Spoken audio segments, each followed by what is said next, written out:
So, we just watched Fantastic Beasts: The Crimes of Grindelwald, and this review's a bit different today as well because I am joined by my good friend Harry here. Hello.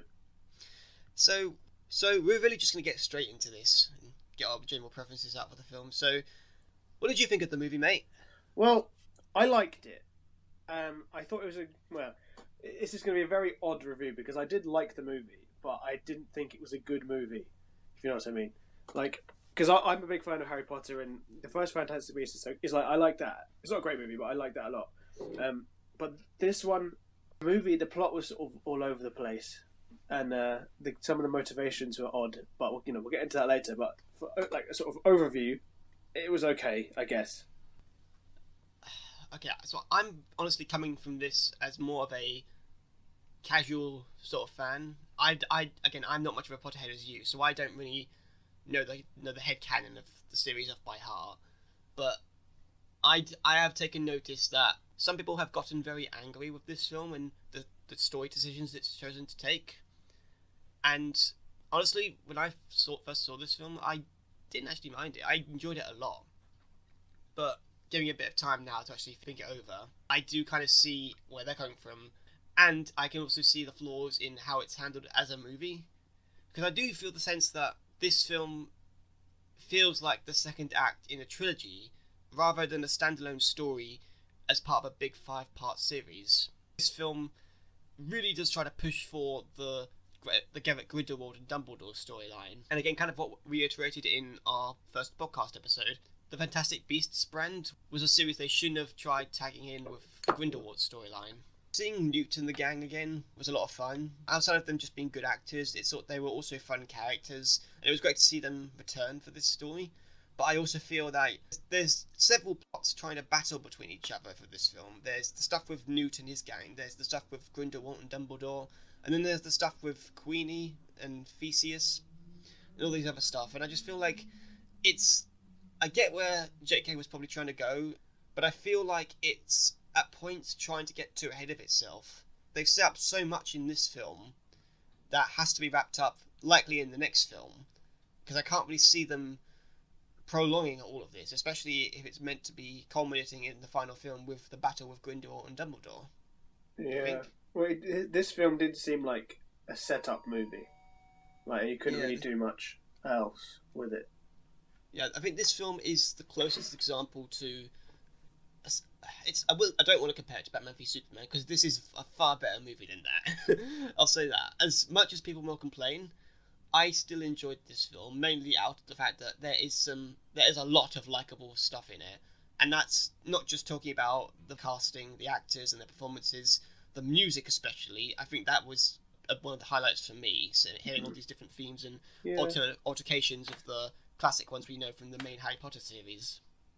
Thing is, I'm very sort of big on the music, and I don't think the Fantastic Beasts music has been good. I'm not saying at all. There has been some good bits in it, but overall, the Fantastic Beasts sort of soundtrack has just been a bit naff and not magical enough, if you know what I mean. No, I feel like it's a nice...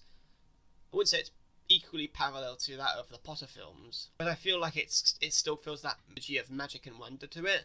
Yeah. But I also do feel like, again, it's trying to mixing tones with the darker aspects of what they're doing. I mean, this film literally has one of Grindelwald's followers kill a child on the screen, but not on the screen, but it's obviously implied that they killed him. And it's cool to see that the Harry Potter series is continuing that mature trend, but at the same time, when you watch the first film, the first film did kind of have that weird mix where it was at points a fun adventure film, and then you had scenes where a kid was getting beat up by his mother, and this film kind of dials that up to 100, where you've got, again, essentially Wizard Hitler just recruiting followers and killing people who stand in his way. What did you think of the conflict? Did you feel like the film was conflicting in its tones? Yeah, I know what you mean by all the different plots trying to weave them together, because there's obviously that this franchise wants to go to the final conflict between Dumbledore and Grindelwald, which is set in 1945, and this is 1927. So we've got ages away to wait for that. And we got I'm going to guess that's probably going to be the fifth film in the series rather than anytime soon. Oh, very likely. And I kind of want them to get away from. I know the literal title of the franchise is Fantastic Beasts, but I want them to get away from the Newton, Tina, and Jacob and Queenie part of it. I don't think they will because they're the sort of main characters, but they need to get away from them if they want to tell the story properly without having to sort of shoehorn in these sort of characters that might not necessarily have been part of the story when J.K. Rowling first sort of thought of it. I think I expressed this to you when as soon as we saw it. I think they should do a movie in maybe the fourth movie. I reckon completely devoted to the backstory, in Harry Potter, the sixth one. There's the pensive and all the flashbacks. I think there should be an entire movie of that, but not the pensive movie, just flashback movie, because I think that will sort of make everything clearer and I think fans want that because I want that. Yeah, I feel that J.K. got into the mindset that she wanted to continue the fantastic world of Harry Potter, but when she touched upon the Grindelwald stuff in the first film, I guess she got carried away. Because I get the sense that this film was trying to be Dumbledore, a Wizarding World story. Yeah. And there's potential to do that stuff, but I think, again, there's conflicting storylines in this film, where you've got the stuff with Credence going on, and you've got the stuff with Newt, and then you've got the stuff with Grindelwald, and even though they are tied together in some form, it does still kind of feel jarring to watch two friends trying to rekindle their old romances. Yeah. To then go straight to Wizard Hitler. I guess it's more just it's preference of how you enjoy the series. If you just enjoy them as casual fans of the films, you can let past all the weird stuff and decision makings they chose in terms of story. And I guess getting to some of the stuff that the fans have been vocally hateful of the film, I can understand why, and I noticed this after the first viewing, the fact that they do change some stuff from the established lore, mainly the fact that, even though it's only a very minor thing, Professor McGonagall is alive at this point and teaching at Hogwarts, even though, from what I recall, she's meant to be born in the 30s. So yeah, canonically she hasn't been born yet. So, but people have suggested that character might be, the aunt or great grandmother or mother of McGonagall, which I guess could make sense, sort of. But because it can't be Professor McGonagall that we've seen because she hasn't been born yet. So yeah, getting into major spoilers if anyone who, for some reason, isn't watching this. The ending pretty much sets up the biggest twist, I guess. I'll say this: the one thing I did not go into this film expecting was that kind of twist, because I remember I only found out a week before seeing this film that there was this big campaign going on for the film saying keep the secret, and many Potterheads had theorised at the time that it could be some kind of twist related to Newt, to Dumbledore, or to mainly Grindelwald, of course. And I kind of had the idea, is Credence going to be related to a major Potter character from the past films? And I had it in my head, God, could he be related to the Potter family? But then I thought, after seeing the film, no, it makes sense not to, because at this point the Potters aren't really well known, and if this was to be revealed, it would kind of contradict with how the Potters were largely wealthy, but they weren't really well known in the Wizarding world before a certain time. So this would kind of contradict that, and again, it would kind of adds to the weirdness if it was to happen. How come this would never be brought up in the Harry Potter films going forward? Yeah, I mean, I sort of contrast to what you said. I did expect there to be some sort of big plot reveal that we hadn't known before. Yeah, I feel like the decision to make Credence Dumbledore's lost brother, I guess it opens the door for interesting stuff they can do in the third film. But again, I'm very much aware of the Dumbledore backstory and how people were saying it's impossible for that to happen unless there's some real retconning where they kind of go out to say, Dumbledore's father cheated on his wife, or he had a lover before he met his family. But then that kind of doesn't add up continuity-wise or timeline-wise or something. Yeah, because, Dumbledore's... in Fantastic Beasts, Credence is supposed to be 19, I think. And that's set in 1926, sorry. And Dumbledore's mum dies, I think, in the very, 1903 or something like that. So she's dead before Credence is born. And Dumbledore's dad is supposed to be in Azkaban when Credence is born. So, unless there is some other Dumbledore, who's like, I get Dumbledore's uncle. I don't know. He can't be Dumbledore's actual brother because it canonically no sense. Like McGonagall. Yes, some fans have suggested that maybe in the long run this could be one of JK's clever twists in that she's intentionally trying to mislead us so that she'll reveal in the next film that they aren't related, and this is just Grindelwald I don't trying think to they're going to be manipulate related. Credence. I think it was also like heavily suggested in this that just Grindelwald is lying because what Nagini said that she one of the like sort of quotes was Grindelwald knows what you are, not who you are. So he knows that he's an Obscurus and he's got high power, but he doesn't. He's just sort of making it up because he wants to get Credence's trust. That's what I think it's going to be because that makes more sense. Story-wise. I feel like that would make sense, and it would be also very clever of JK if that is the case. But there is a part of me that's thinking, part of me wants to think that Hollywood's not that clever, and even in JK's shoes, you kind of feel like if this might just be, it might be a clever writing, and this is true, or the likelihood is that she intended for this to be canon, but maybe if the backlash is high enough, then maybe she'll retcon it and say, "Oh, it was my plan all along." Well, J.K. Rowling usually has some sort of plan early on. Yeah, because she apparently she said that Nagini was when the first time she found out Nagini was supposed to be like a person was when she was writing the Harry Potter series. So she has like thought of things way before she actually explained them. So I don't think this is just some sort of spur of the moment thing. I think this is thought through and it will be properly developed in the next couple of movies. I hope so. Again, it's a shame really because this film, there's a lot to enjoy about this film. I think this film is definitely warranted to have been part of the series, but I also feel that there's definitely a divide in its choice of direction. Where can they go really after this film except conclude the story? Yeah. But it's contradicting with how they're going to span this out. So you kind of feel like, are they going to either try and conclude this all in the third film, and maybe they might introduce some small plot points in the next one, or even in this one, or God knows any of the 3 ones that are currently going to be made in the next few years, and then they'll carry on that plot for the last 2 films, or are they going to literally drag this out for as long as they can? Because I really don't want the latter, especially if this is the quality where we're getting for those subsequent 3 films. Because I enjoyed the first one, regardless of its flaws, and I feel like if we got one more tone to that, where it was more of a standalone story, but there's nuggets of a bigger story to be told, I think that would have worked more. Mm. But this one, this is clearly just a big setup. Oh, you've got to come back for the next one. You've got to continue this story with us going forward. And that's kind of a big pill to swallow, I guess, for casual and non-Potter fans. Mm. Yeah, I agree. Yeah, that's my thought. Yeah, I agree. Yeah, talking about the other characters quickly, I guess.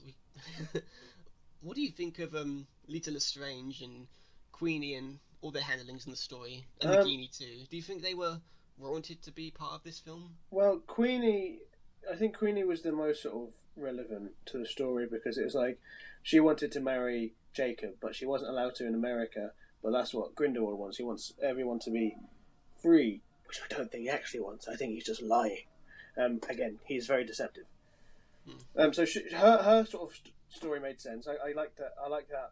But Lita Lestrange, her inclusion in this, I think was naff because they sort of in the first one they were like, oh, she's a big sort of part of Newt's life. She was his friend, and then she broke his heart by marrying or falling for his brother.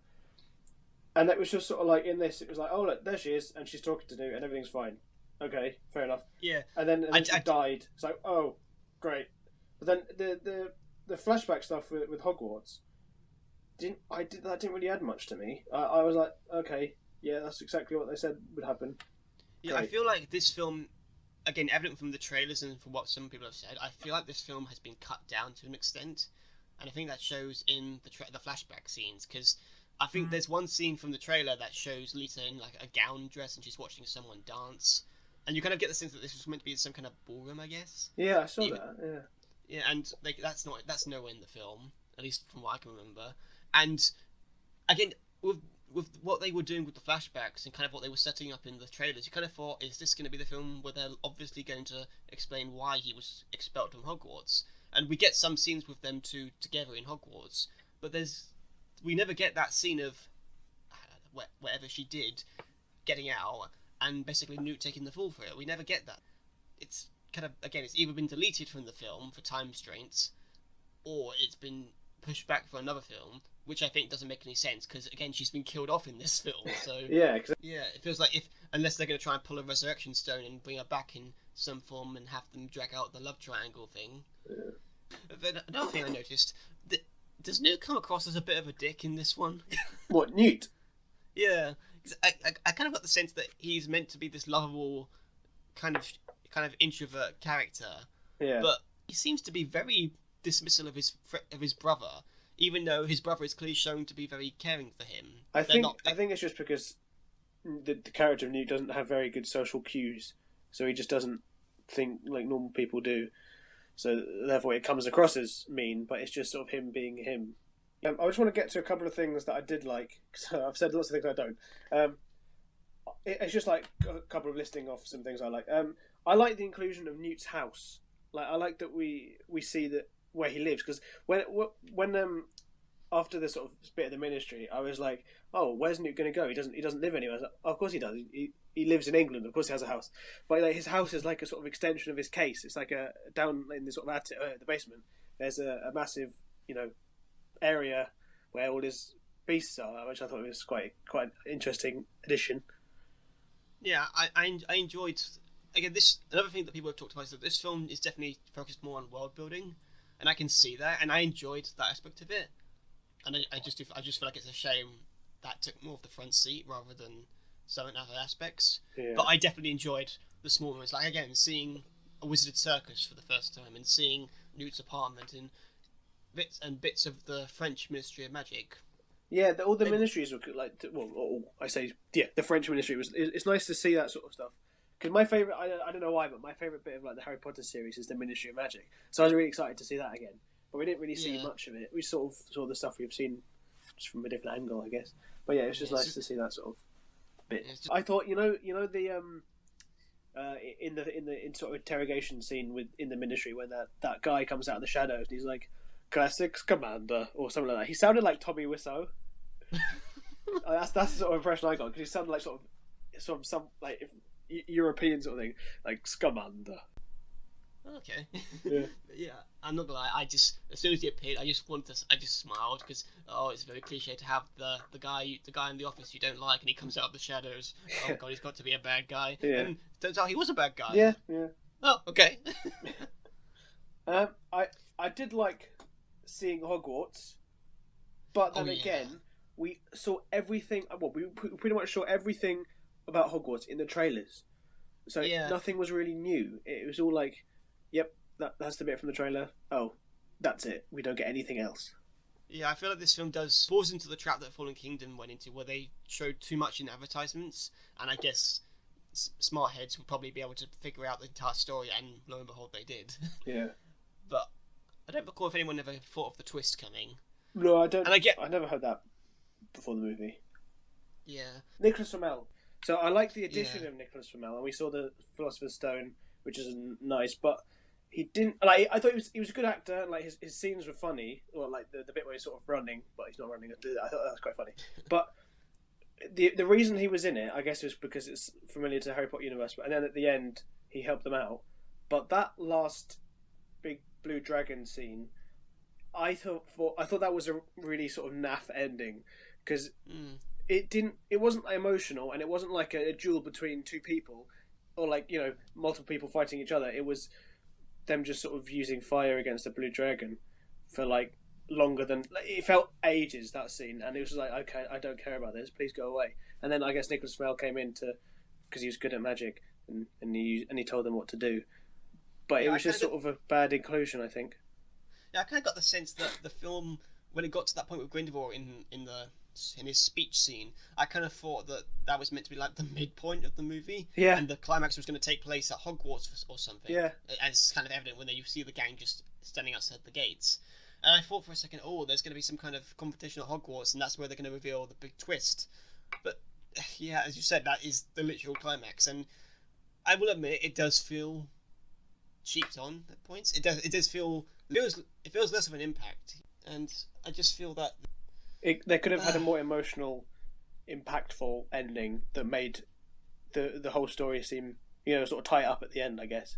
I think that what they should have done is had Lita go through with being a bad guy, because as predictable as that would be, I think it kind of makes sense, especially since we know that the Lestranges go on to be very dark wizards in the Voldemort era with Harry and the gang. Yeah. So I think as predictable as that would have been, it would have made sense for Newt, who has this, again, because they kind of set up in the first film that she has this grip on him and that she's a taker. And from those few scenes, I kind of got the impression that she was a very greedy person who acts all kind and sweet, but is really just selfish for herself. And this film would have kind of tried to mislead the audience and maybe think that, oh, maybe she still loves Newt, but it turns out she only just wants to use him for his gifts. And maybe that would have ended with her. The thing is, having a duel. that never happened. She just sort of seemed nice the entire time. Yeah, she's just nice. Yeah. And it gets kind of more of a selfish bitch, really, because she ends up saying she loves Newt at the end, even though she's I think she was looking looking at Theseus. No, I think it's implied, at least from how I took it, that she's talking to Newt. Yeah, I would have liked that scene better if it said, "I love you, both of you." That would have been the better sort of ending, because then it's like, oh, like she still loves her fiance, but she also loves her friend from childhood. Maybe, but I still kind of feel that it's a bit of a bitch move there. Been leading on both brothers. I'm pretty sure. I honestly, I think she was looking at Theseus, but yeah, it did come across. It sort of contradicted the first film, where it was like, oh, Lita's a horrible sort of person, and like, she used you. But it's like in the flashback, she seemed like a nice person with her friend. I guess he did curse someone, but they were talking about her, so it was sort of like a victim thing. And then when she was older, she was like, oh yeah, hi Newt, I liked seeing you, come around for dinner. It's like, what? I thought she was supposed to be nasty. I'll also just say this, but that opening scene where we see her and Newt talking, I really couldn't help that there was a very good emphasis on close-ups in that scene. I think it was supposed to be like a first-person thing, and it was supposed to be like from their perspective. I get the sense that it was trying to be intimate, but I just felt very awkward just going, can you pick up a bit? It kind of awkward. Yeah, thankfully they don't do that for the rest of the film, but a bit of an odd way to It'd be funny if the whole thing was first person. Oh god, I hope not. That would have been terrible. One other thing I want to get to before our final sort of conclusion. The actual Credence twist of, like, for the whole thing, you thought he was going to be Corvus Lestrange, but then it turns out he wasn't. There's a bit of that I don't get. So it turns out that Lita's brother was just really loud, so she swapped the babies over, and then her actual brother died, and Credence survived, and he was so we don't actually know his full thing. But apparently that was a boat going to America, but Lita lived in England. So what happened then? Do you know what I mean? Like, she went to America with her carer. Then what? I don't know. I didn't focus on that much. I will say this though, for all the negativity it does have, when it comes to the set pieces and expanding the world, of course, they were a lot of fun. And I will say this, as much as I talked negatively about Lita and her involvement in the story, those scenes in the flashback where they're in defense against the dark arts and they have that scene where she confronts the boggart, I really did like that scene where that scene looked like visually it was really nice, because there was a bit of the CGI, but when the sort of blue light or the dark light came down on all their faces, that was like proper actual lighting, which is amazing, right? No, but it was like really good sort of cinematography, which is like nice on the on the eyes. Yeah, it had this nice sense of ominous dread of, oh, what did she do? But it's revealed, of course, that she killed a little brother. Yeah, and that is equally upsetting.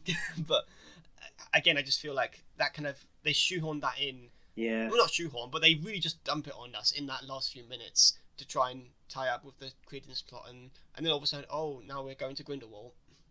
So yeah. I feel like the thing that really does hold this film back is the story choices and the pacing at points. I was literally saying the same thing. One of the big drawbacks of this movie is that the story is all over the place and there's not really a coherent tale. It's more like lots of different things leading into another, but not in a good way.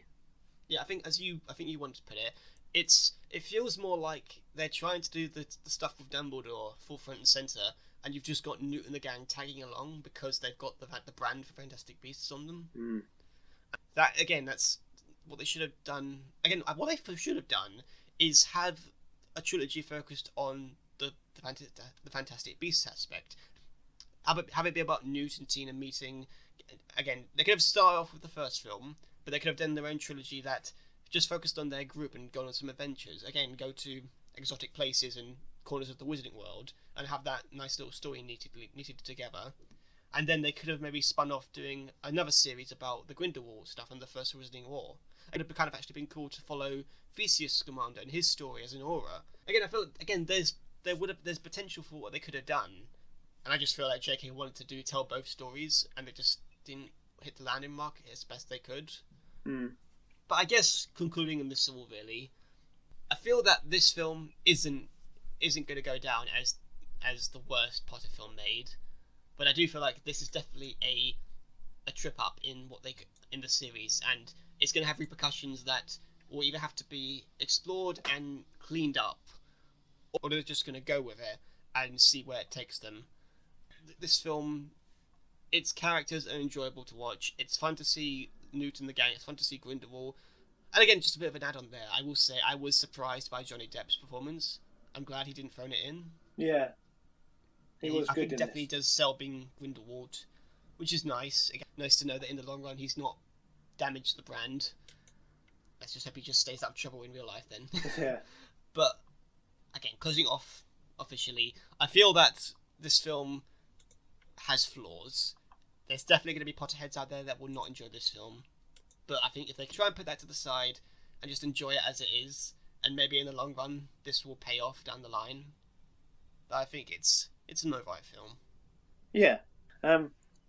As much as I have railed on it, saying that it's bad and how there's lots of plot holes and canonical mishaps, as you will, I did enjoy watching it, and I'm not saying I had fun, but I had a good time as a sort of cinema experience. I've seen it twice now, and both experiences were pretty much exactly the same.